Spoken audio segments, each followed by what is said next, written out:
Lorsque les premiers secours interviennent vers 6h45 ce matin, le premier et le second étage du gîte se sont déjà embrasés rapidement. Sous la violence des flammes, le toit s'effondre. Il y avait alors 28 personnes à l'intérieur, 2 groupes d'adultes déficients mentaux légers, en vacances, avec leurs accompagnateurs.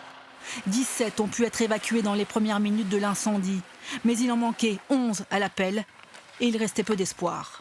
Nous sommes actuellement à la recherche des dépouilles des personnes qui n'ont pas pu quitter le bâtiment. Au moment où je vous parle, 9 corps ont été localisés et 2 sont encore introuvables.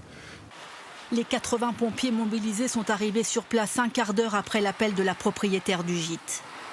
Les pompiers sont venus très vite avec la gendarmerie nationale. Ils ont fait ce qu'ils ont pu.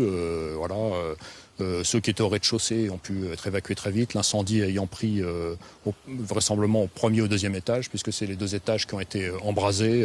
Tous n'ont pas pu sortir. Un drone de la gendarmerie survole le bâtiment pour orienter les investigations. Le sinistre a ravagé 300 des 500 mètres carrés du bâtiment. Il est désormais maîtrisé. Les gendarmes de Strasbourg dirigent les recherches avec la brigade cynophile. Situé au lieu-dit La Forge à Witzenheim, le gîte accueille régulièrement des personnes handicapées. Il est loué actuellement par une association lorraine venue avec un groupe d'adultes originaires de Nancy. Selon l'adjoint au maire, l'établissement avait récemment été rénové.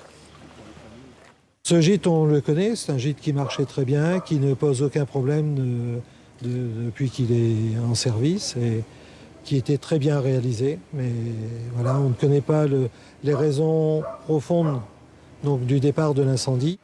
Aucune piste pour le moment sur les origines du sinistre. Les riverains du gîte, réveillés par l'odeur de fumée, s'associent au chagrin des familles, dont l'accueil discret va être organisé. Ça fout quand même un coup, hein. C'est pas anodin. Hein. Mon conjoint est venu me chercher en me disant que y avait une grosse fumée noire, qu'il avait entendu crier. Et effectivement, en se mettant à la fenêtre, on a vu gros nuages de fumée, grosses flammes, voilà, mais sans plus. On a vu des personnes dehors, on pensait qu'ils étaient effectivement tous sortis. Parmi les personnes évacuées, une se trouve en état d'urgence absolue à l'hôpital. La propriétaire du gîte, elle, est prise en charge en état de choc. La première ministre Elisabeth Borne doit se rendre sur place dans les prochaines heures.